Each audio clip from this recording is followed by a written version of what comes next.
actually was inspired in a strange way by your article. Well written though it was, accurate though it was, I wished I hadn't said what I did about John Cage.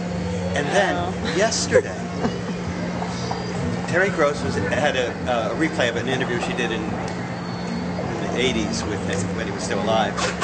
And I was driving home listening to the interview in the major windstorm that was occurring around 2 or 3 o'clock, around 3 o'clock.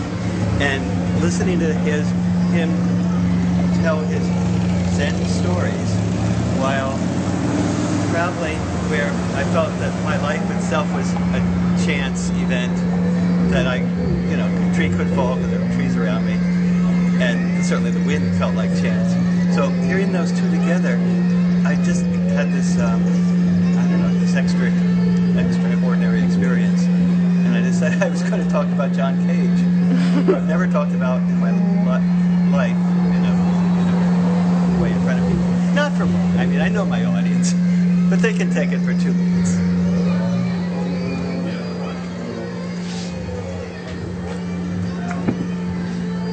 Do you not think his music's cold? Is that what you mean? Pardon? Do you not think his music's cold, or what part of it bothers you? Well, unfortunately, I agree. I mean, I did say you agree what with I believed. yourself? I just don't think it was my right to say it.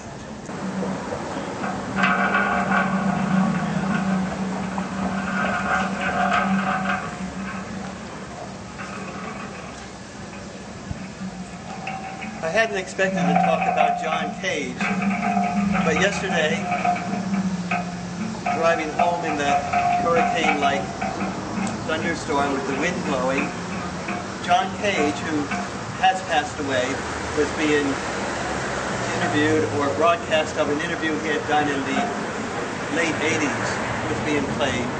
Terry Gross, the great interviewer, interviewing him. And I found it moving. Cage, if you don't have your Wikipedia in front of you, is the composer that did the silence stuff. He's the composer that, maybe more Zen-like than anyone else, said that music should have the element of indeterminacy.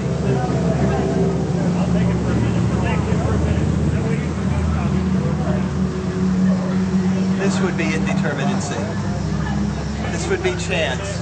We don't know what sound will come out. We don't know what tone will come out.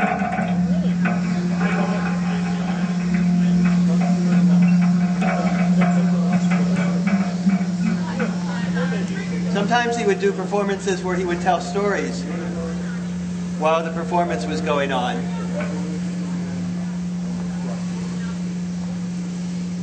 Stories like he had been to a fellow composer's concert who had made a composition that was about beauty and about taking away pain. And afterwards he walked with that composer and said, "It was indeed beautiful, but I don't agree with you about pain." And the composer said, "Do you feel that there's too much pain?" And John Cage said, "I feel that there's exactly the right amount of pain."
Terry Gross asked a particularly profound question of John Cage, and he said, "That was a great question. I don't want to spoil it with an answer."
Then when I showed it to him, he was like looking at it.